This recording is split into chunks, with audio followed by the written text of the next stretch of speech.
നമസ്കാരം. മലയാളി വാർത്തയിലേക്ക് സ്വാഗതം. ഇറാന്റെ ആണവ കേന്ദ്രത്തിലേക്ക് ഇസ്രയേലിന്റെ ആക്രമണം ഉടൻ ഉണ്ടാകുമെന്ന റിപ്പോർട്ട് പുറത്ത്. അമേരിക്കയുടെ രഹസ്യാന്വേഷണ ഏജൻസിയുടെ കാര്യങ്ങൾ ശരിവെക്കും വിധമാണ് പശ്ചിമേഷ്യയിൽ കാര്യങ്ങൾ മുന്നോട്ട് വെക്കുന്നത്. നയതന്ത്ര ഇടപെടലുകളിലൂടെ ഇറാന്റെ ആണവ പരീക്ഷണങ്ങളെ നിർത്തിവെക്കാൻ അമേരിക്കയ്ക്ക് സാധിച്ചില്ലെങ്കിൽ ഇസ്രായേൽ ഇറാന്റെ ആണവ കേന്ദ്രങ്ങളിലേക്ക് ആക്രമണം നടത്തുമെന്ന് ഉറപ്പ്. കഴിഞ്ഞ ആഴ്ച നടന്ന ബെഞ്ചമിൻ നെതന്യാഹുവും ട്രംപും തമ്മിലുള്ള കൂടിക്കാഴ്ചയിലും ഈ വിഷയം ചർച്ച ചെയ്തിരുന്നു എന്നാണ് അന്താരാഷ്ട്ര മാധ്യമങ്ങൾ റിപ്പോർട്ട് ചെയ്യുന്നത്. ഇറാൻ ആണവായുധം നിർമ്മിക്കുന്നത് ഇസ്രയേലിന് ചിന്തിക്കാവുന്ന കാര്യമല്ല. ഇറാന്റെ ആണവായുധ കേന്ദ്രങ്ങൾ നശിപ്പിച്ചില്ല എങ്കിൽ അത് പശ്ചിമേഷ്യയ്ക്ക് തന്നെ ഭീഷണിയാകുമെന്ന് നെതന്യാഹു ട്രംപിന് മുന്നിൽ കാര്യങ്ങൾ അവതരിപ്പിച്ചിട്ടുണ്ട്. എന്നാൽ അമേരിക്ക വിഷയം പഠിക്കാൻ കുറച്ച് സാവകാശം ആവശ്യപ്പെട്ടിട്ടുണ്ട്.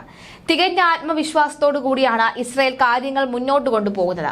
അമേരിക്കയുടെ നയതന്ത്രം വഴി ഇറാനെ ആണവമുക്തമാക്കാൻ സാധിക്കുന്നില്ല എങ്കിൽ ഈ ദൌത്യം ഏറ്റെടുക്കാൻ റെഡി എന്നും ഇസ്രായേൽ പറയുകയാണ്. നിലവിലെ സാഹചര്യത്തിൽ ഏതായാലും ഇസ്രായേലിന്, അതായത് ഈ ആണവ കരാറുമായി ബന്ധപ്പെട്ട ആണവ നിലയം സജീവമാക്കുകയാണ് ഇറാൻ എന്നൊരു ഭയം സത്യത്തിൽ ഇസ്രായേലിനുണ്ട്. കാരണം അങ്ങനെ ആണവ നിലയം സജീവമാക്കുകയാണെങ്കിൽ ആണവായുധങ്ങൾ പ്രവർത്തിക്കാൻ അപ്പോൾ ഇറാൻ തയ്യാറാകും, ഇറാൻ സജ്ജമാകും, ഇറാൻ ഇരട്ടി ശക്തിയിലേക്ക് കാര്യങ്ങൾ നീങ്ങും. അങ്ങനെയെങ്കിൽ ഇസ്രായേലിന് എന്താണോ അവർ മുന്നോട്ട് കൊണ്ടുപോകുന്നത് അതിൽ ഇസ്രായേലിനൊരു ഭയമുണ്ടെന്ന കാര്യത്തിൽ സംശയമില്ല.